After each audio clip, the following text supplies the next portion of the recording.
Bonjour à tous, bienvenue sur Hello World. Bonjour Nico Poppy. 5 sur 5 leçons, dit Guillaume, merci. Comme d'habitude, vous pouvez venir sans problème discuter. Si vous voulez parler code ou autre chose, pas de problème. Venez sur le Discord, je suis branché sur le Discord normalement. Hop, je vais activer l'audio du bureau. Comme ça, si par exemple Nico Poppy choisit de venir en scred, il va pouvoir m'audio bomber mais en émission, s'il le veut. Hello Pascal M, hello Guillaume, hello Nico. Comme vous l'entendez peut-être, je suis... Comme vous l'entendez peut-être, je suis au top de ma forme, donc ça présage d'une émission pleine de productivité. Mais vous allez voir que j'ai bossé un peu pendant que entre deux émissions. On va voir ça ensemble. Nico qui dit je suis en train de lancer Poppy 3000 présentement. Oh là là, ça va trancher. Envoyez du miel à Pierre. J'ai du miel. J'ai du miel. On se fait avec ma femme, on se fait un cocktail détonnant citron, miel, gingembre râpé. C'est extrêmement difficile à faire passer, mais une fois que c'est passé, c'est quand même assez magique. Le gingembre râpé, c'est difficile à avaler, mais une fois que c'est avalé, ça fait du bien à la gorge. Allez, on arrête le gloubi-boulga de parole. On passe un peu sur du code. Alors vous allez voir, donc le dernière émission c'était il y a 2 semaines je pense, on s'est quitté plus ou moins en mode zut, il faut, pour supporter la nouvelle version d'Xcode et iOS 13 et tout, patin coup fin, il faut mettre à jour React Native, donc j'ai mis React Native à jour en version 0.61, et on était en 0.59, et en fait de la 0.59 à la 0.60, quasiment tout a changé. Donc, ce que j'ai fait, c'est simplement créer un nouveau projet dans lequel j'ai importé toutes mes sources. J'en ai profité, du coup, qui dit nouveau projet, dit mise à jour de toutes les dépendances. Et vous allez voir que ça marche plus très bien. Ça marche plus très bien, il n'y a plus trop tout qui marche bien. Alors, vous voyez pas trop la status bar. Est-ce que j'ai pas un simu moins gros ? Ouais, mais le simu moins gros, il va me faire chier quand même. Je vais faire l'inverse. Je vais mettre le simu ici et le code de l'autre côté. Voilà. Parce que là, le terminal, vous en foutez un peu. Pascal M, t'as pleuré quand t'as mis à jour React Native. Eh oui, mais en fait, tu ne peux pas... Cette mise à jour là, cette version, tu peux pas vraiment la mettre à jour. Sinon, ça va te prendre 10 mois. Vu qu'en fait, ne serait-ce que sur iOS... en fait, je sais pas si vous vous souvenez, mais jusqu'à présent, à chaque fois qu'on a utilisé une librairie tierce qui avait un morceau natif, il fallait qu'on aille ce qu'on appelle linker le morceau natif. Donc souvent en utilisant React Native Link ou en le faisant à la main. À la version 0.60, ils ont réussi à supprimer cette nécessité-là. Mais en contrepartie, ils ont complètement rechangé, enfin ils ont complètement changé la folder structure et au niveau, voilà, au niveau, au niveau d'iOS, au lieu de rester sur un projet Xcode standard, on passe sur un projet Xcode Cocoa Pods. Donc, je sais pas si vous vous souvenez, mais à un moment, je vous ai dit, on va éviter d'utiliser Cocoa Pods et on va utiliser Carthage, qui est la nouvelle façon de faire, entre guillemets, la plus intégrée, de gérer les packages natifs sur iOS.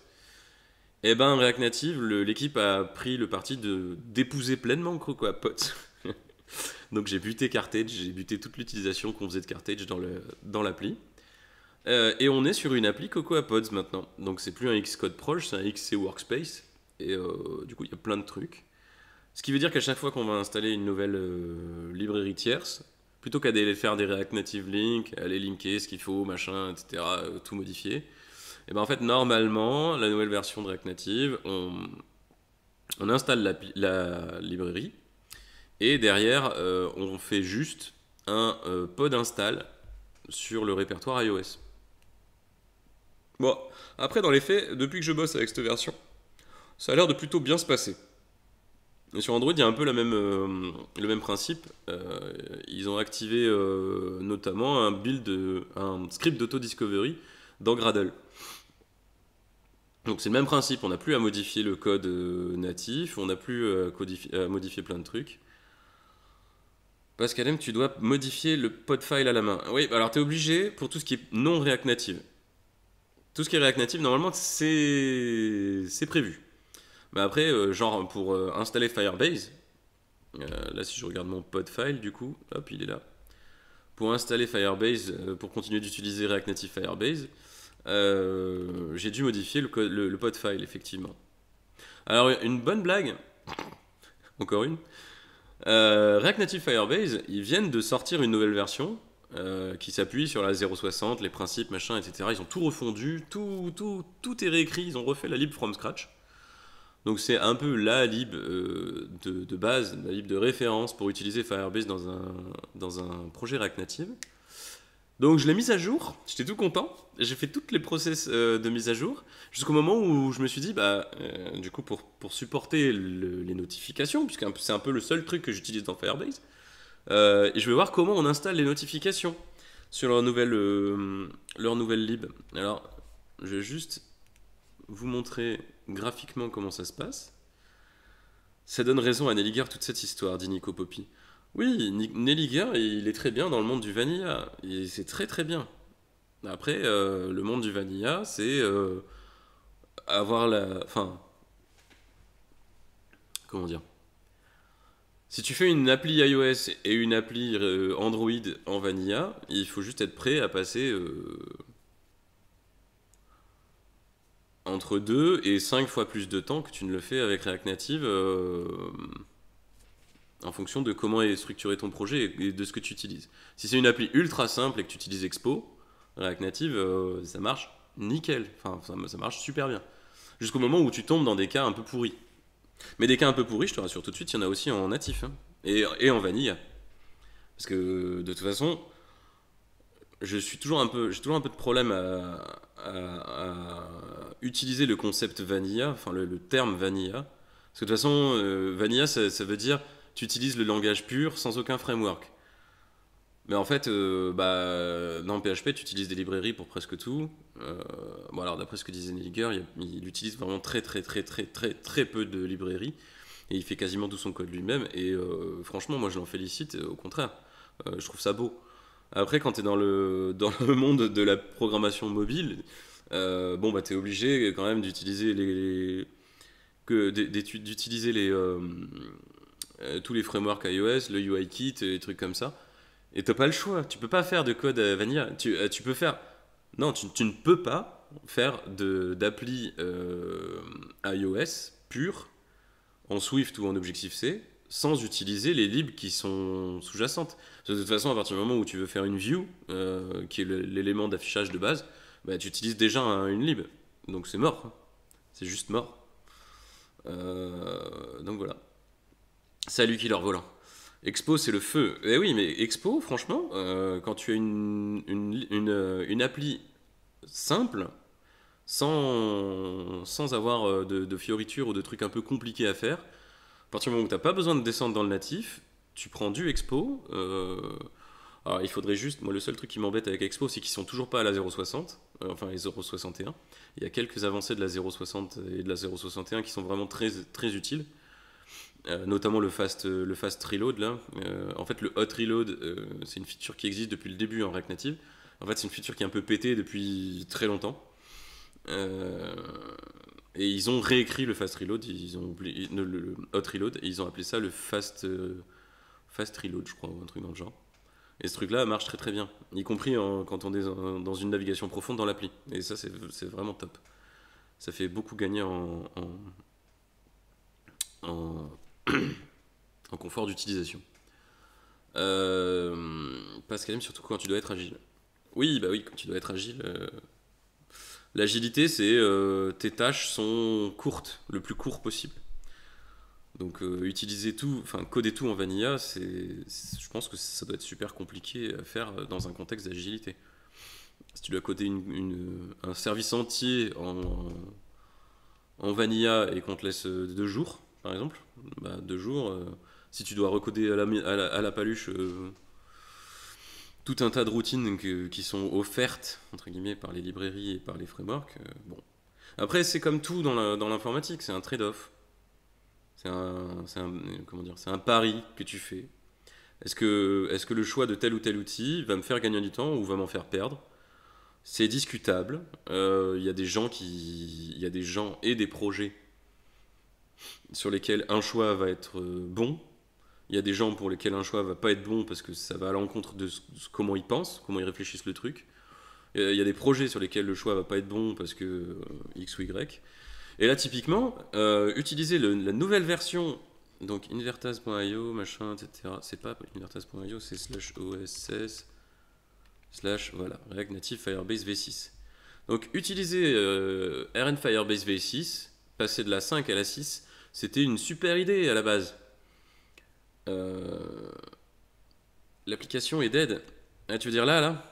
Ouais, je suis passé en 0.61 et bah, je suis en train d'expliquer au fur et à mesure pourquoi c'est la cata. Mais déjà de base, je voulais passer à la V6 de React Native Firebase. Alors, mon Mac est toujours un foudre de guerre. Donc j'ai fait toute la page migrating to V6 de la V5 à la V6. J'ai fait tout nickel, tout sans problème.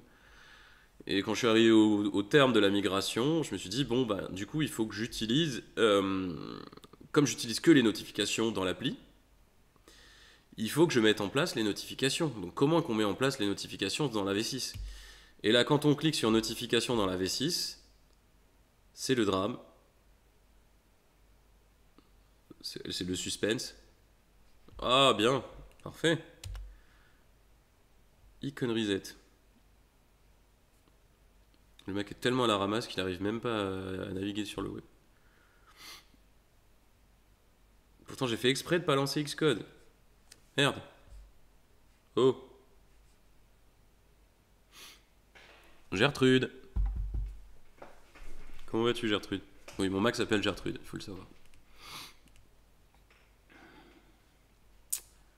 Bon, bah du coup j'ai loupé mon effet, hein. Mais bon, grosso modo, quand on arrive sur... hop là, migrating to V6. Non, attends, mais... Putain, il est parti très loin. Bon, je crois que mon Chrome est décédé.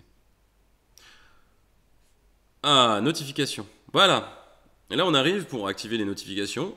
Et on voit ce truc. Please note, the notification module is not available at this current time. Donc en gros, c'est... Ah, tu utilisais les notifs? Et tu viens de faire ta migration? Tiens. Et merci. Et du coup, voilà. Du coup, back migration.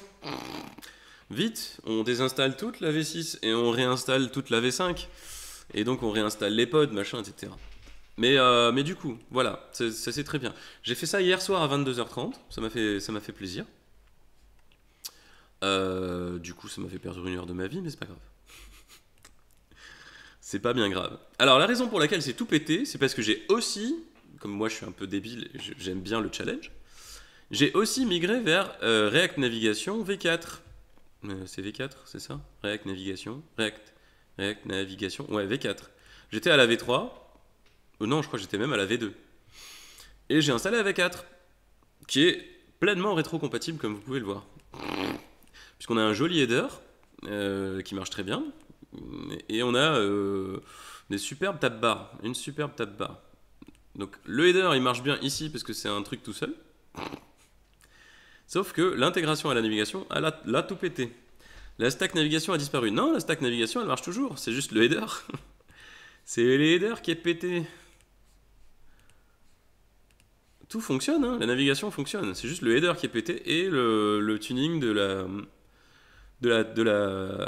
bottom tab, du bottom tab navigator aussi. Alors du coup, oui, effectivement, hier soir, donc après avoir fait ma connerie de Firebase, donc il devait être 23h30, je me suis attelé à la navigation. C'est aussi pour ça que j'ai pas fixé tout avant de commencer l'émission. Je me suis aperçu qu'en fait, on n'utilisait pas le create app container, pour une raison qui m'échappe. Hein. Le create app container, on l'importait pas du tout. Donc on ne créait pas d'app container, on balançait le bottom tab navigator directement dans l'app.js. Ici, là, route navigateur, on avait directement le contenu du bottom tab navigateur. Alors je sais pas, j'imagine que dans la V2 ça devait fonctionner comme ça, mais dans la V4 c'est juste mort, il faut forcément faire un app container. Donc j'ai fait un app container, et alors du coup je pense que ces navigation options tab bar icône c'est plus faisable. D'ailleurs je pense même que navigation options, on va vérifier ça. Je pense qu'ils ont dû zapper le fait qu'on pouvait lui filer un callback. Et je pense que maintenant, on ne peut plus lui filer un callback. Un callback, c'est con. Navigation option, navigation option. C'est où navigation option? Navigation, navigating. Navigation. J'ai une crève de l'espace. Hein. Je sais pas si je vous l'ai dit. Mais j'ai une crève de l'espace. Si, je crois que je vous l'ai dit. Navigation option. Moi, alors, Pascal, il faut une lib en plus maintenant. Ah oui, la stack navigation a disparu. Oui, oui. Alors oui, effectivement, React Navigation, avant on importait tout de React Navigation. Maintenant, on importe les create bottom tab navigator de React Navigation tabs et shit. Ah, merde. Et les create stack navigator de React Navigation stack. Donc effectivement, il faut installer des packages en plus. Et c'est pour ça que maintenant, dans mon package JSON, j'ai React Navigation stack et React Navigation tabs. Parce que j'utilise des tab navigators et des stack navigators. Je parle trop vite. La voix de Barry White. Ouais, bah oui. C'est ça. Moi, j'ai eu un souci avec. On n'utilisait pas le header par défaut, il me semble. Ouais. Ouais. Bah là j'ai clairement des soucis. Comme vous pouvez le remarquer. Je sais même pas pourquoi on a fait ça à la base. Hein. C'est du très vieux code. C'est du très vieux code, et si ça se trouve, c'est du code qui est pas à moi. Ça m'étonnerait pas que ce soit pas du code à moi d'ailleurs. Vous avez remarqué comme je tente de dire que le code pourri c'est pas le mien. Ça c'est un pro tips. Quand vous êtes développeur, toujours essayer de trouver la faute, de rejeter la faute sur quelqu'un. Donc ça doit être certainement une PR de la part de quelqu'un, d'un viewer qui n'est plus là, bien sûr. Non, j'assume, ça doit être du code de merde à moi. Oui, bien sûr que j'en fais du code de merde, on en fait tous. Vous cachez pas derrière le non, moi j'en fais pas. Non, on en fait tous.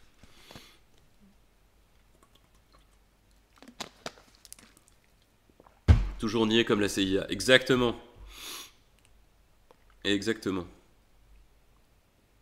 Alors, du coup, navigation option, comment ça marche?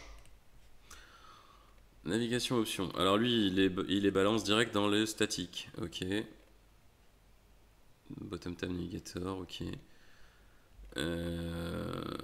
Ok. Ah, on peut... Tab bar label. Oui, parce qu'en plus, c'est Homes Programs User. C'est pas le nom. Voilà, nous, on avait accueil, émission, mon compte. Donc, je pense qu'il faut que je fasse un petit Home Navigator. Point. Hop là. Le onPress, c'était une issue remontée par Nico. Le onPress de quoi? Ah, le tab bar onPress. Comme quoi on se retrouvait à cliquer des trucs, je sais pas quoi. Ouais, c'était une issue qui était remontée par plusieurs personnes. Et on avait fait un gros trick pour... Je me souviens qu'on avait fait un gros trick pour changer le truc. Mais en fait, entre-temps, on était passé par 2 stacks navigator qui référenciaient le même écran. Donc en fait, le trick ne sert plus à rien, je pense. Genre, si je bute le tab bar onPress, comme une grosse brutasse, et que ça, je lui fais clac, et que je sauvegarde. Hop là, refreshing, bam. Vous avez vu, refreshing, bam. Là, tout de suite, il a refresh tout de suite. Et si je clique dessus, tout fonctionne.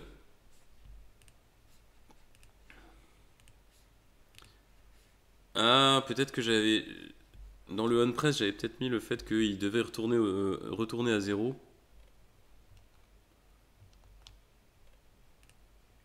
Ouais, c'est ça. Non, c'est ça, c'est à ça qui sert mon onPress. C'est pour remettre à 0 la nav de chaque stack quand on revient dessus. pour éviter d'être dans un état un peu intermédiaire chelou. Ça va être de ma faute, dit Nico. C'est toujours de ta faute. C'est la faute de Poppy 3000. Ah bah voilà, bah même ça c'est pété. Ça marche plus. Bon bah... on va se le faire. C'est pas grave. Comment que j'ai dit? Oui, on peut mettre les navigations options sur chacun d'entre eux. Donc on va faire comme ça, hein. Parce que visiblement c'est ça qui lui plaît. Route, home, bottom tab, navigator, ok. Alors, point navigation option égale.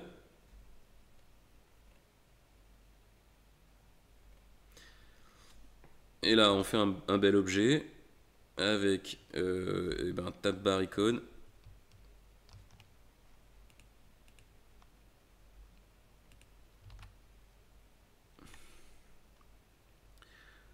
Tab bar icône 2 points. Et là, on lui dit, a priori, on devrait toujours avoir le tint color, j'espère. On est dans Home, donc on veut celle-là. Yop là. Voilà. Et ensuite, tab bar label. C'est bien tab bar label ou pas? Toujours? Oui, c'est toujours tab bar label. Et tab bar label, ça va être accueil. Hop là, tab bar label, 2 points, accueil. Si je sauvegarde ça, qu'est-ce qui se passe? Yay! On a notre petite maison! Trop bien! On a notre petite maison et qui a la bonne tint color, donc c'est bon, nickel. Donc ça c'est bon. Il y a vachement d'espace là, comment ça se fait qu'il y ait vachement d'espace? C'est moi qui vais torchonner un truc? Genre il y avait un truc qui le faisait pas avant et qui maintenant le fait automatiquement. Elevation 8, ok, pourquoi pas, pas de problème. Non. Bah écoute, c'est la tab bar par défaut, elle a dit non, moi je veux plein d'espace. Écoute, plein d'espace. Hein. Oui, oui, j'ai compris, oui. Mais effectivement, le fait qu'il y ait le truc de l'iPhone XS, XR, machin, etc., 11, etc., ça fait que la bottom tab bar est plus haute, mais je trouve qu'elle est vraiment, vraiment beaucoup plus haute, quoi. Mais bon, on va dire que c'est normal. Ok, donc on peut dire ensuite, eh ben, sur le même principe, programs navigator, point navigation option, égale un nouvel objet, tab bar icône 2 points, et là on se refait un petit tint color machin. Hop, hop, tint color. Hop là, je sauvegarde. Youpi, on récupère nos programmes. Avec la bonne tint color, très bien. Par contre, on n'a pas la bonne tab bar label, qui est émission. Vous voyez, on va réussir à tout capter. User.navigation option. Alors encore une fois, hein, oui, mettre à jour les trucs, c'est galère. Il y a plein de trucs qui pètent dans tous les sens, c'est la loose, etc. Mais bon, c'est aussi pour ça qu'on est payé à la base, quoi. Si c'était facile, comme je dis souvent à mes élèves, si c'était facile, on servirait à rien. Et on serait déjà remplacé par des machines qui le feraient beaucoup mieux que nous, tout ça. Sauf qu'en fait, si on fait faire ce genre de choses aux machines et qu'on leur change leur contexte tous les 15 jours, et ben les machines, elles foirent lamentablement en mode oh, je veux mourir. Alors que nous, parfois on veut mourir, mais on se tue pas. Payer pour refaire les choses. Comme dit mon beau-père, faire et défaire, c'est toujours travailler. Pour qui je vais passer, putain, c'est horrible. Ok, donc dans la navigation option, déjà de base, notre tab bar icône et notre tab bar label, ils servent plus à rien. Blam. Donc notre route name sert plus à rien. Blam.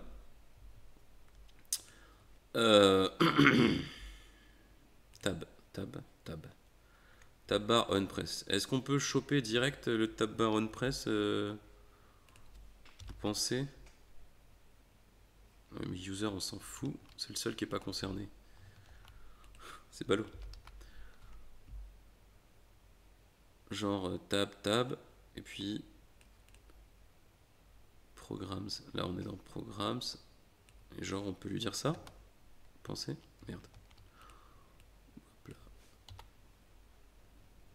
Est-ce que vous pensez que ça va marcher? Moi, je dis sur un malentendu, ça peut marcher. Hop là. Tac.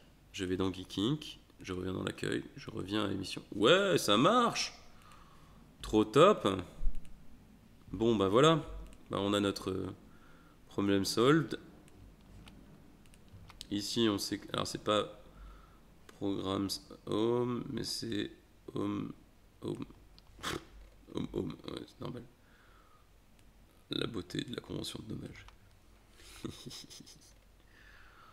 Ok, donc si je vais dans Made by Google avec nos amis Nico et Nelliker, que je vais dans émission et le World avec ma trogne, je reviens dans l'accueil, et je suis à l'accueil, je reviens dans l'émission, et je suis dans les émissions. Mon compte, ça marche. Nickel. On a réparé notre tab bar. Du coup, on peut buter entièrement. Ah, attends. Tab bar option. Oui, on peut buter entièrement notre navigation option. Voilà. On laisse notre tab bar option, sinon les couleurs vont sauter. On a dit qu'on voulait du gris et du rouge. Monsieur Hammond, le téléphone marche. Et j'ai même pas la ref. Enfin, je dois l'avoir quelque part. Monsieur Hammond, c'est quoi? C'est John Hammond dans Jurassic Park?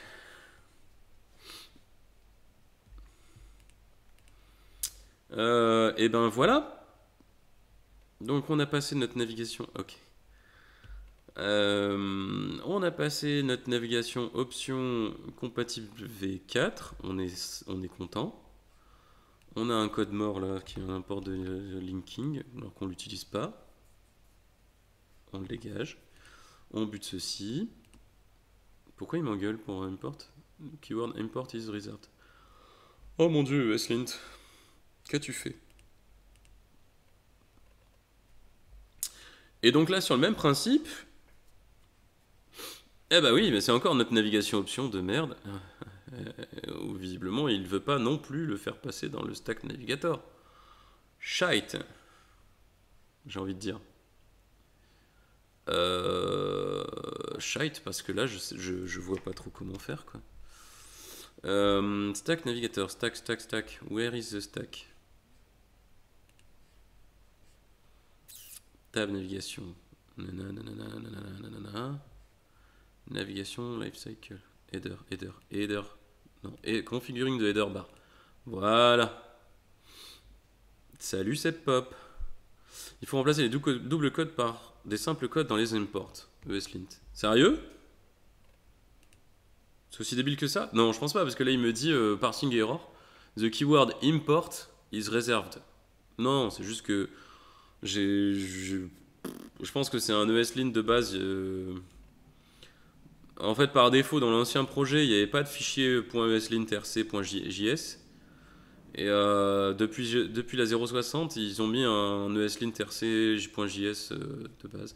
Je me demande si je peux pas juste le buter, parce que de toute façon, il sert à rien, puisqu'il faisait un extens des rules ESLint de React Native Community, qui est incompatible avec la nouvelle version de ESLint. Donc, on va juste le buter, voir ce que ça donne. Allez, bim. J'utilise pas ESLint, c'est bon? C'est bon, tu me lâches avec tes trucs ou quoi? Il faudrait que je le rouvre. Yay! Il m'engueule plus.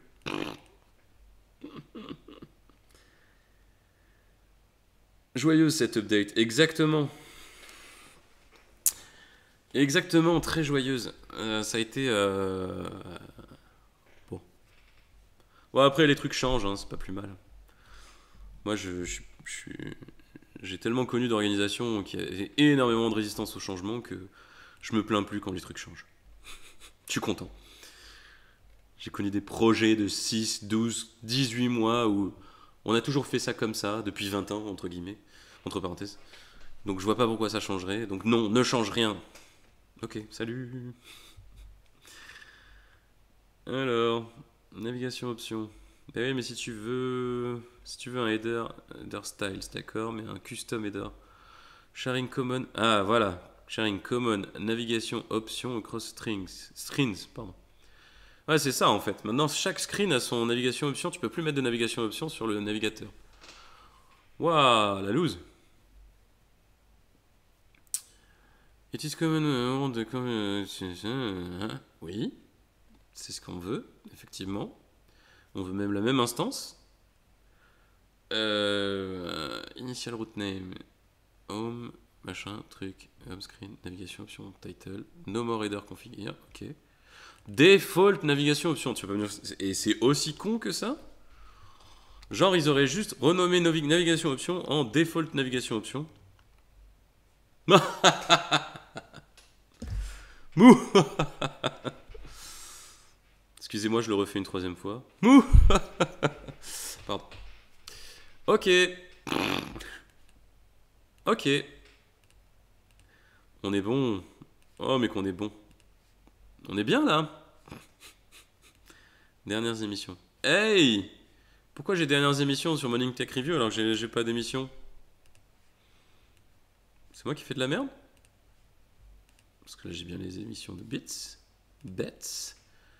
Et Morning Tech Review, pourquoi j'ai des replays alors que j'ai pas de replay? Ou genre... Genre il y aurait des replays mais en fait ils seraient pas... Ils seraient pas comme il faut. Appdata jason.php. Streams, non. Programs, bits, non. Café série, non. Des bâtards. Électroniquez-vous, Geeking, vidéos. Highway to Tail, Kitchen Killers. La compilation. Morning Tech Review. Bah non, pourtant, vidéos, c'est juste un vide. C'est peut-être l'API qui est pas correcte. Ouais, ça j'avais tendance à faire, mais en fait, le problème c'est que quand t'as une ligueur derrière pour l'API, c'est assez souvent un coup d'épée dans l'eau, parce que tu te retrouves comme un con à voir que ton API est juste. Du coup, t'es dégoûté parce que c'est toi qui as fait la connerie. Mais oui, c'est un bon réflexe. Moi, dans certains projets, je la fais souvent celle-là. Ah, l'API elle envoie de la merde. Tu détournes l'attention, tu fixes le bug. Ah ouais, c'est bon, bon, ça s'est remis à marcher.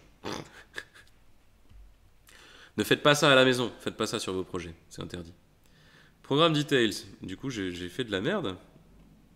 Vidéo. Ah bah oui. Bah, tout simplement parce qu'il faudrait faire un programme details.video et programme details.video.length supérieur à 0, par exemple. Hop là, plus de dernière vidéo, nickel. Putain, on fixe du bug, on fait tout dans cette émission, c'est un truc de fou. Ok, donc default navigation option, il faut faire la même sur programmes tout court, non, sur l'index. Là. Hop là. Et normalement, on devrait se retrouver avec, ouais, une appli qui marche, trop bien. Ouais. Nous revoilà dans notre appli telle qu'on la connaît. Sauf si vous faites aussi l'API. Oui, ouais, ça c'est le piège du développeur full stack. Pourquoi vous voulez un développeur full stack? Parce qu'en fait, on veut le piéger. Si jamais il y a un bug, on veut être sûr que c'est lui qui le traitera. Merci, Pascal M, pour tes applaudissements. Ça fait chaud au cœur. On va committer ça tout de suite, avant de faire des conneries par-dessus. Il parle mal de lui-même.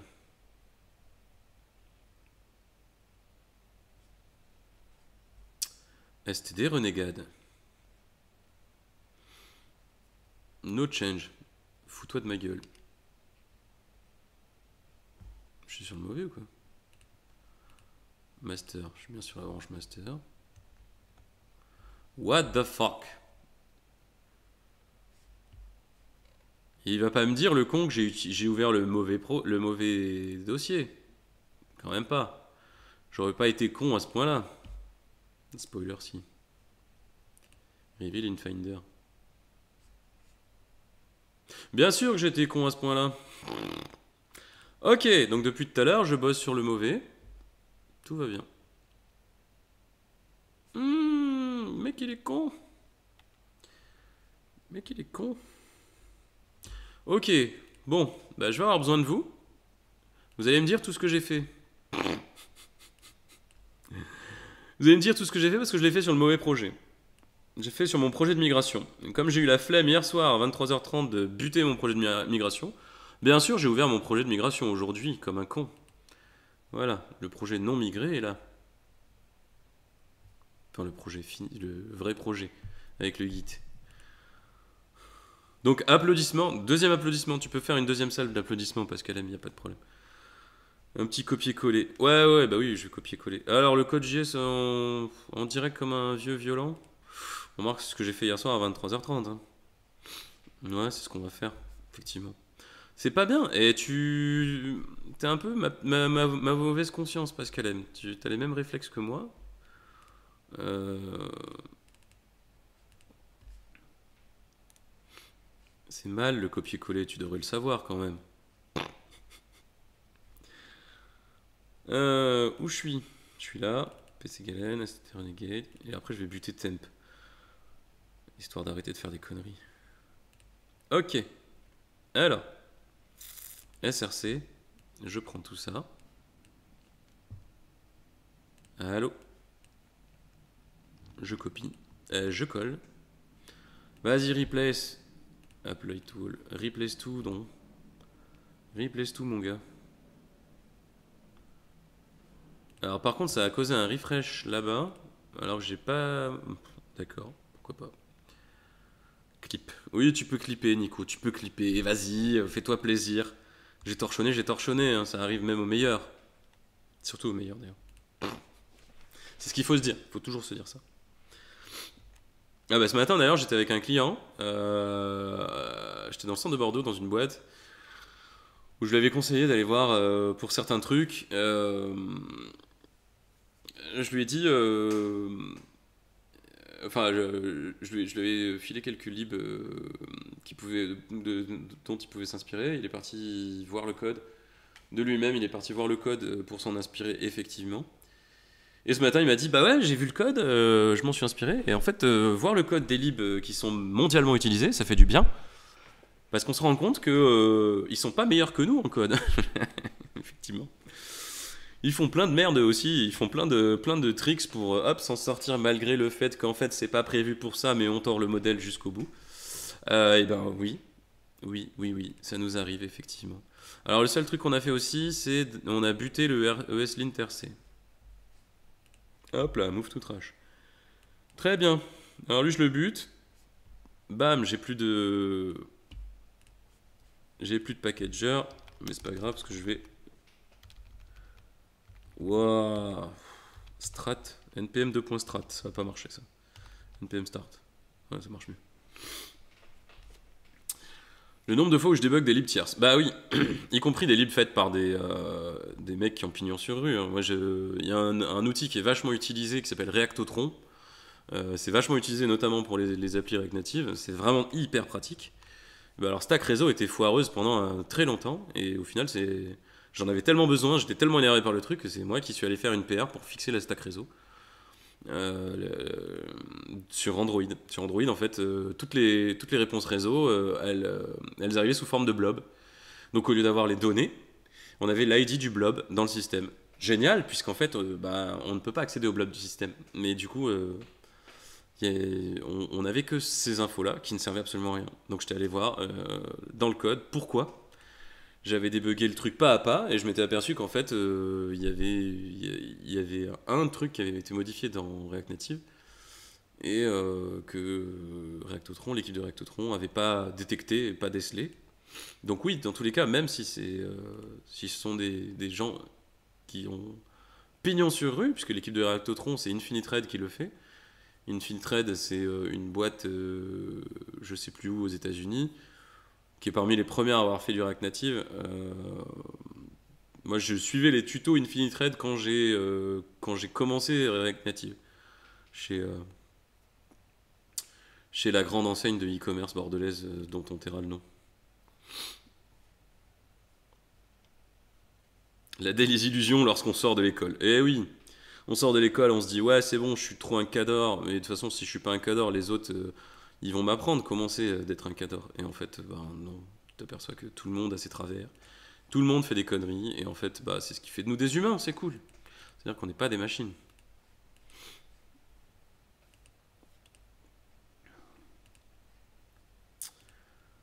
Done is better than perfect. Amazon. Non, Amazon n'est pas basée à Bordeaux. Et elle n'est pas très française comme enseigne de e-commerce. Ah non, mais clip pour voir ce que tu as fait avant. Bah là, normalement, ça marche. Hein. Donc là, je suis sur le nouveau.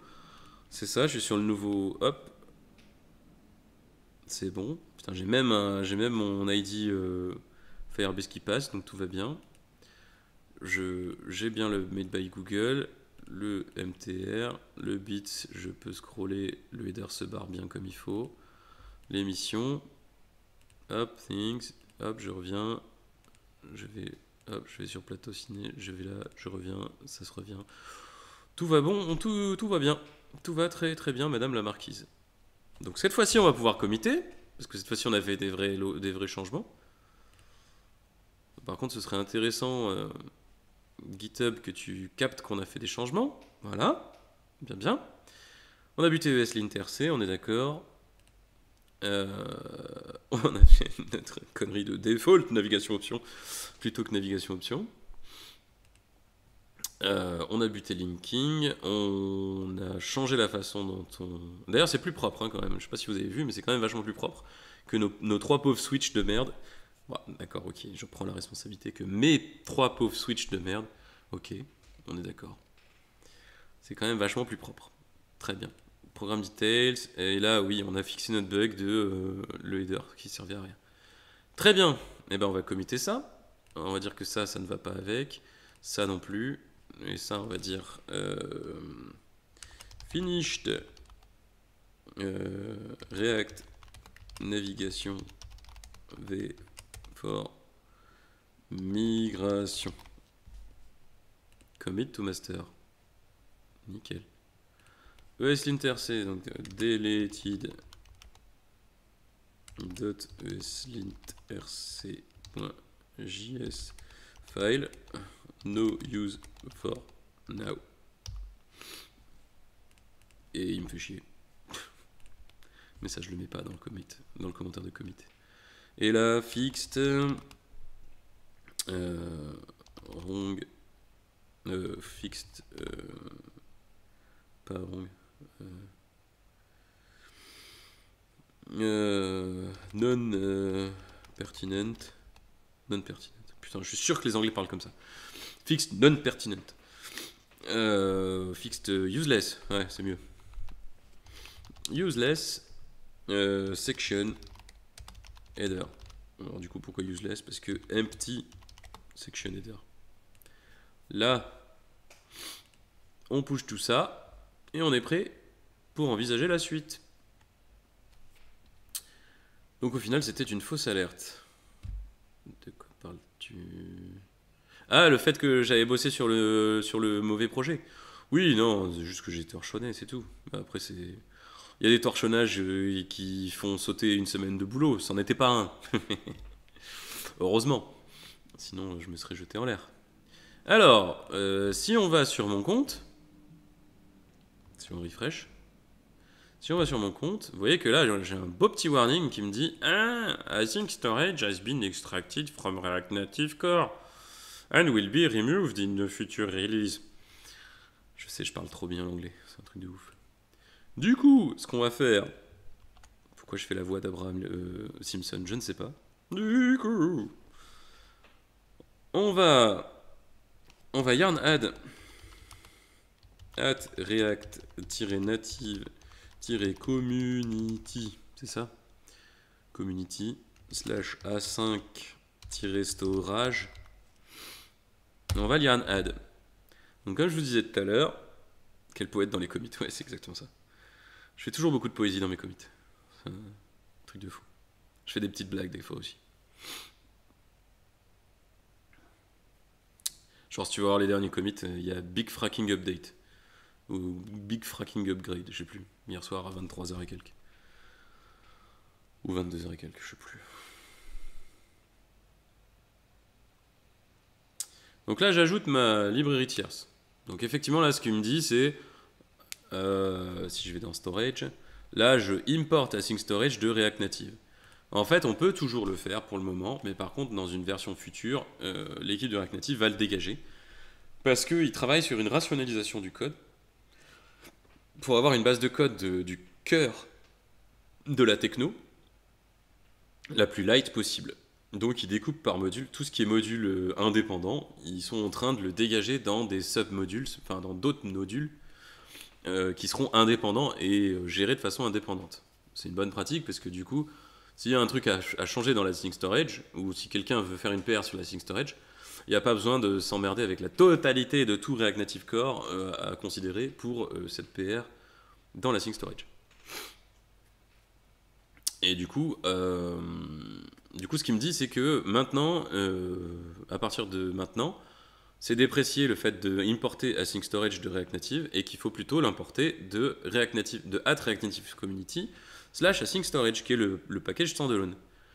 Donc là, je l'ai installé. J'ai installé la lib tierce, mais si jamais je fais direct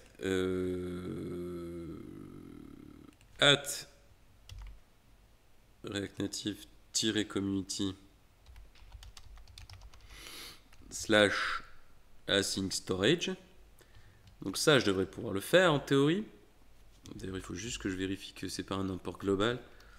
Non, c'est pas ça. React-native-async storage. Merde, c'est l'autre que je voulais cliquer. Yop là. J'ai vu un commit, sortez les lunettes de soleil, ça brûle les yeux là-dedans. Sur un projet sur lequel tu étais passé. Moi j'ai vu des... je ne citerai personne, je ne citerai aucun client, mais j'ai vu des commits dans lesquels... non, pas des commits, j'ai vu des commentaires dans lesquels le mec s'excusait d'avoir produit ce code-là. Et qu'il n'avait pas le temps de faire mieux. Quand t'en es à t'excuser en commentaire en disant « Oui, c'est de la merde, je le sais, je suis désolé. » En plus, le mec, il disait un truc genre « Je suis désolé pour les suivants ou pour mon mois de dans 12 mois, quand je retomberai dessus. » Mais bon, voilà, de temps en temps, on a malheureusement pas le choix. Ou de temps en temps, on pense qu'on n'a pas le choix et en fait, on a le choix. Bon. Voilà, donc le Async Storage, il est plus déstructuré, mais il est importé en global. Hop là. Donc je sauvegarde. Je refais un petit npm start. Et là, vous voyez, a priori, ça va pas marcher. Donc si je fais un petit reload, tout va bien marcher. Il a quand même pris le temps de l'écrire. Oui. Par contre, j'ai vu aussi des... Bam, voilà. C'est ce que je voulais montrer. Ouais, j'ai vu aussi des commentaires avec marqué... non, pas des commentaires, des messages de commit avec marqué dermatologie. Entre parenthèses, j'ai ôté plein de verrues. Donc, ouais, j'ai vu ce genre de truc. Effectivement, quand tu vois passer ce genre de commentaires en commit, tu fais aïe. Tu te dis, je sais pas à qui il a modifié le code, mais s'il est toujours dans la boîte, ça va lui faire mal s'il voit le truc. Alors, qu'est-ce qu'il me dit là? Il me dit Async Storage is nul. Ah, mon native module Async Storage is nul. Mais pourquoi donc, me direz-vous? Eh ben parce que j'ai installé yarn add, enfin j'ai fait un yarn add de la librairie, mais comme je vous ai dit tout à l'heure, à partir du moment où il y a des morceaux natifs, il faut aller dans iOS et faire pod install. Donc ce que je fais tout de suite, paf. Donc là, vous voyez que j'ai juste fait un yarn add. Avant, j'aurais fait le yarn add, ensuite j'aurais fait soit un React Native Link, soit une modification de mon projet, je serais allé chercher la librairie, j'aurais pris le point A, je l'aurais mis dans mes build phase, build settings, machin, etc. J'aurais mis que c'était une dépendance de mon... Enfin, un bazar pas possible, un pataquès. Là, en fait, le seul truc, c'est que j'ai fait mon yarn add, donc il s'est ajouté quelque part à... Voilà, au module React Native qui ont un pods qui doit être détecté. Donc là, vous voyez le message vert en plein milieu, detected, installing RC Async Storage. Ça veut dire que il me l'a correctement installé. Donc c'est cool. Donc je vais pouvoir repartir, je vais pouvoir refaire mon cd point, refaire un npm start, et là, le mec trop pressé, il ferait juste un reload. Mais en fait, si je reload, eh ben j'ai la même erreur. Bon, il compile, voilà. Enfin, il package. Mais j'ai toujours la même erreur. Pourquoi donc? Bah, parce que c'est du code natif, banane. C'est moi la banane. Comme c'est du code natif, bah, il faut redéployer l'appli native. Banane. Tu vois, 2 fois, c'est un comique de répétition. Donc, on ouvre notre copain Xcode. Je vais en profiter pour buter mon ami TMP, qui m'a bien servi, mais qui maintenant me fait chier. Hop là. Move to trash. Alors hier dans l'après-midi, j'ai installé Catalina en me disant ça va aller vachement mieux dans mon Mac. Ça va un peu mieux, mais c'est pas foufou quand même. Hein. Move to bin. Ah, c'est même plus trash, c'est bin maintenant. Ouais, bin quand t'es dev, ça fait bizarre. Hein. Parce que bin c'est binary pour moi, mais bon, c'est pas grave. Donc j'ai move to trash, très bien. Et maintenant, je veux ouvrir source, PC Galen, STT Renegade, iOS. Que je fasse pas 2 fois la même connerie dans 2 outils différents. Pas trop buggé Catalina. Bah pour l'instant, écoute, je l'ai pas je l'ai pas retourné non plus. Ce qui m'a agréablement surpris, c'est le fait qu'il m'a installé la nouvelle version d'Xcode en même temps que Catalina. Donc j'ai pas eu à me prendre la tête de ce côté-là. Donc j'ai ouvert mon petit Xcode et je lui fais vas-y, run donc sur mon iPhone 11 Pro qui est ouvert, ça tombe bien. Ça va me faire économiser de la puissance. Non, j'ai pas vu de bug pour l'instant. J'ai pas vu de bug. Le Mac en PLS. Mais ouais, mais c'est un Mac. Je ne prononcerai pas le nom obsolescence programmée, mais c'est un Mac de 2014. Vous comprenez, 2014 c'est vieux. Hein. Ça a 5 ans. Piece of hardware qui a 5 ans, de ouf. On doit jeter son matériel tous les 3 ans, c'est bien connu. C'est juste le 3 ans, c'est le cycle d'amortissement comptable, donc il faudrait tout jeter. J'ai dû réinstaller Xcode. Eh bah tu vois, moi j'ai pas dû réinstaller Xcode, j'ai installé Catalina et il me l'a mis à jour gratos. Si c'est pas bien ça, c'est top. Le seul truc c'est qu'il m'a foiré mon projet de test. Vous savez, le truc qu'on n'utilise jamais. Le projet de test Xcode. Ce qui fait que j'ai passé une bonne demi-heure à chercher pourquoi il voulait plus compiler, juste parce que le projet de test me disait j'arrive pas à compiler pour le x86 et x64. Sachant que quand on va dans les options de compilation du projet de test et du projet natif, on ne fait ni de x86 ni de x64, donc ça c'est bien. C'est le truc toujours top quoi. Et au final c'était juste que mon projet de test n'avait plus de lien avec mon projet normal, standard. Donc il savait pas ce qu'il devait faire. Donc il m'a dit ouais j'arrive pas à compiler. Je crois qu'il m'aurait dit pourquoi. Bien sûr que non, qu'il m'a pas dit pourquoi. Paf, ça m'a tué l'appli, logique. Parce que c'est la finée de la déployer. Bientôt les nouveaux MacBook. Ouais, là j'ai un Mac mini de 2014. Franchement, si j'arrive à lui mettre un taquet pour qu'il soit plus perf, je vois pas. Non, MacBook non. Je me suis acheté une bête de course avec laquelle je stream là, une bête de course Windows. Franchement, marche bien. Bientôt les nouveaux Chromebook. Ah, j'en ai sorti une bonne l'autre jour à mes élèves. Je leur ai dit pour faire du iOS, il faut forcément macOS. Et ils étaient pas choqués. Et je leur ai dit, vous imaginez, si jamais pour faire du développement Android, on était obligé d'avoir un Chrome OS. Là, ils étaient choqués. Ouais, c'est horrible, cette vente liée là, vente forcée, c'est dommage quoi. Launching. Ouais, voilà, Pascal, t'as bien compris, effectivement. Bosser sur Chrome OS. En même temps, je dis ça, je fais mon gros troll. Je n'ai jamais touché un Chrome OS de ma vie. Mais le dernier Chrome OS que j'ai vu, c'était un truc de. C'était un laptop de l'ami Christophe. Et que, en fait, il me disait que c'était plus ou moins une brique, quoi. Que c'était. Il pouvait plus rien faire dessus. Et qu'en fait, il allait l'utiliser plus ou moins comme presse-papier. Donc, ça, c'est cool, quoi. Hashtag recyclage. Seb pop tous les 3 ans et mon PC est de 2007. Après, faut pas que je lui en demande trop, c'est sûr. Ouais. Mais moi, mon premier PC, mon premier laptop PC, je l'ai eu en 2001. Ouais, je l'ai eu en 2001. Et je l'ai buté il y a...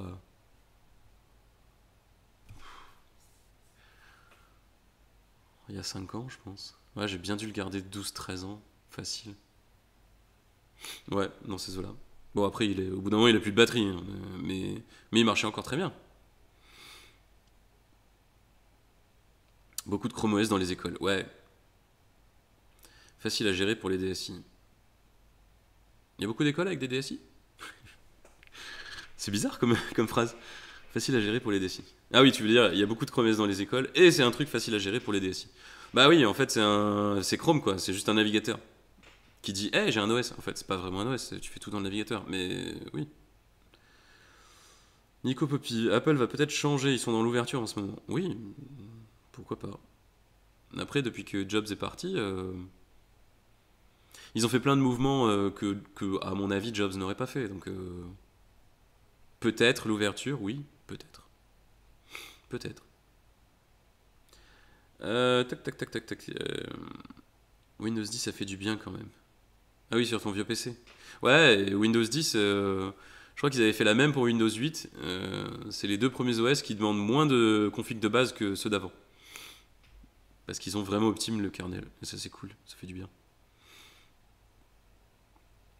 Ouais, Microsoft s'ouvre beaucoup aussi. Ça, c'est cool. Salut Ziopi. Dans certaines écoles d'ingénieurs informatiques, macOS est virtualisé. C'est plus pratique. Oui. Après, il faut voir si c'est fait dans la légalité ou pas. Je peux pas me prononcer parce que je ne sais pas, mais les macOS virtualisés, en fait, macOS, quand tu as une licence macOS, tu as interdiction formelle de l'utiliser sur autre chose qu'un Mac. Donc tu peux te faire des machines virtuelles macOS sur un Mac, pas de souci. Tu peux te faire des machines virtuelles en accès à distance sur des serveurs Mac, pas de souci. Par contre, des machines virtuelles locales sur un PC avec macOS, c'est illégal. Et pour y arriver, il faut craquer macOS. Donc j'ai connu des formations dans lesquelles on me disait bon, eh ben comme il n'y a pas de Mac, on va être obligé de craquer macOS et c'est la première étape. Mais ouais, voilà, c'est ce que dit Pascal.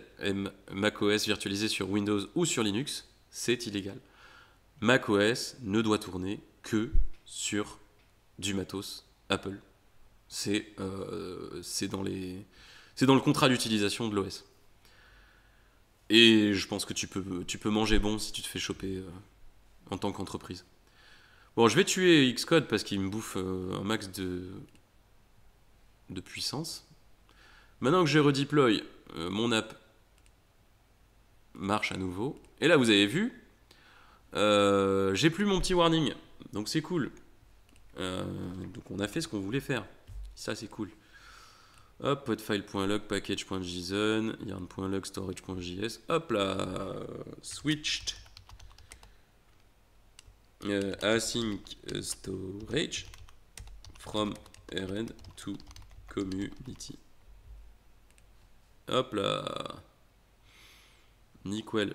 Du coup, on va peut-être pouvoir fixer le bug. Dernier truc avant d'y aller, parce qu'il est déjà 14h04.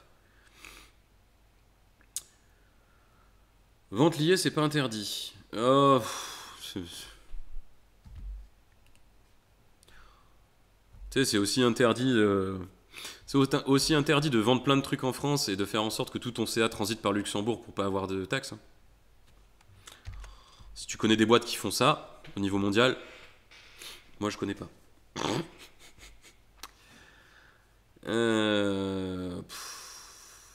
La vente liée, je crois qu'il y a des conditions d'exécution en plus de la vente liée, c'est des trucs vachement spécifiques. Ils auront toujours un moyen de faire hop, hop là, hop, j'ai passé à travers. Hop là. Oh bah dis donc, le prochain stream, c'est pas animé par Pierre. C'est qui ce mec? Du coup, je suis à la bourre, mais je suis à la bourre pour moi, donc ça va. Donc juste ce que je voulais faire, c'était effectivement fixer cette merde, parce que ça va aller très vite. Component. On était dans quoi? Dans screen. Screen. User. User. On baisse ça, parce qu'on n'en a plus besoin. Handle reset date. Donc dans notre date picker, on a un souci qui est que tant qu'on est à définir... Qu'est-ce que c'est que ça? Ok, bon, ça on s'en fout pour l'instant. Donc je dis que c'est le 28 octobre, je définis un rappel, tout va bien. Par contre, je me barre, je reviens, j'essaye de définir autre chose. Ah non, parce qu'il faut que je... Il faut que je reload l'appli. C'est ça. Reload. Reload. Reload. Allô. Reload. Alors les raccourcis clavier du simulateur iOS marchent toujours du feu de Dieu. Aïe, elle avait me le reload 12 fois. Non, c'est bon.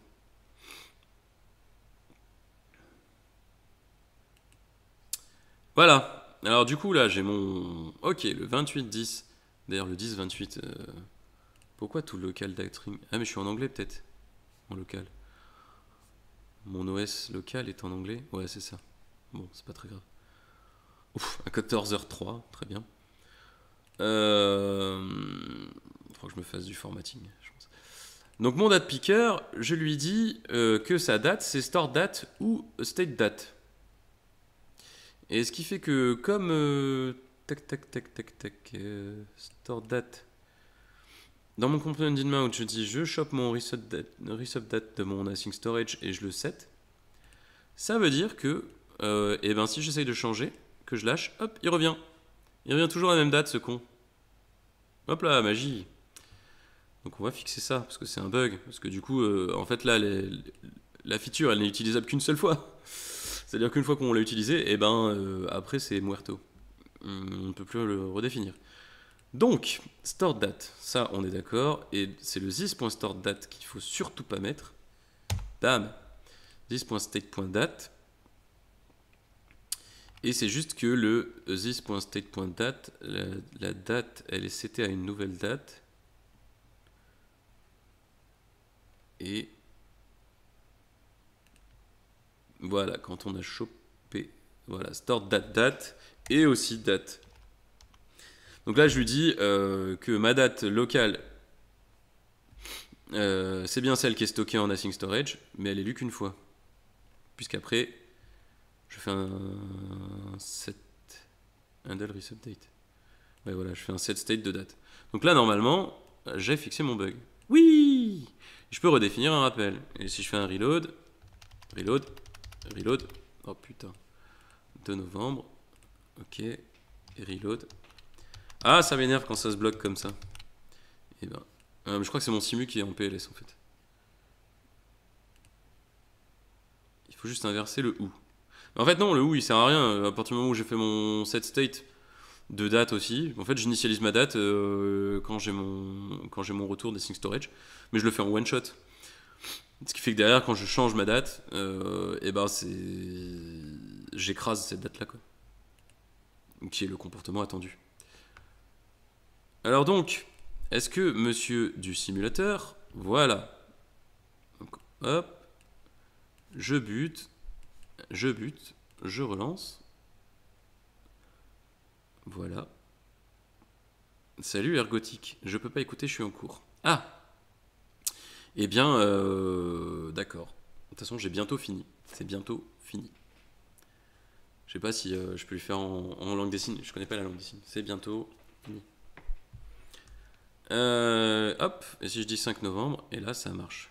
Trop cool. Il faudrait que je mette à jour ce truc là. Bon, c'est déjà pas mal. Du coup, on va s'arrêter là. Parce que faut que je joue. Hein. J'ai un jeu à vous montrer juste après. Donc je vais jouer. C'est mieux que bosser. C'est beaucoup mieux. Hop là, fixed.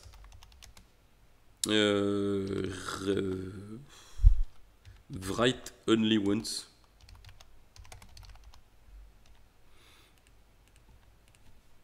Reset date. Bug. Si vous comprenez pas mes messages de commit,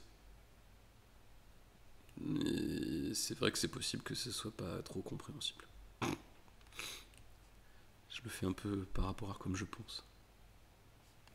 Si tu réinstalles l'app, ça marche encore. Point d'interrogation.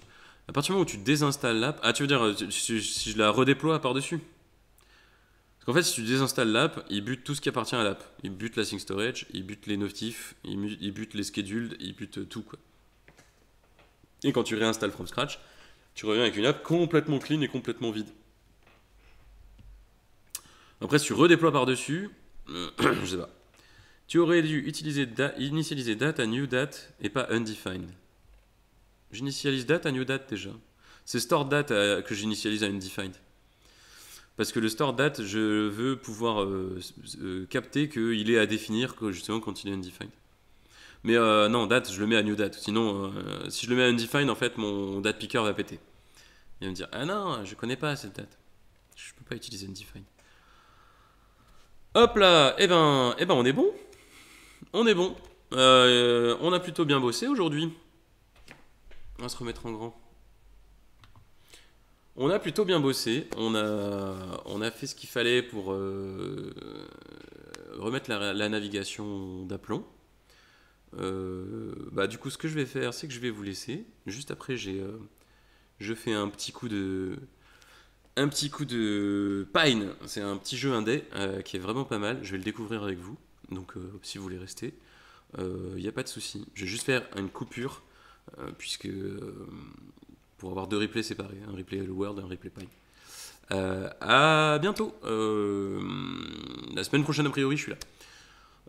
À vérifier. Du coup, à bientôt. Merci à tous d'être passés. Et d'ici la prochaine fois, portez-vous bien. Salut.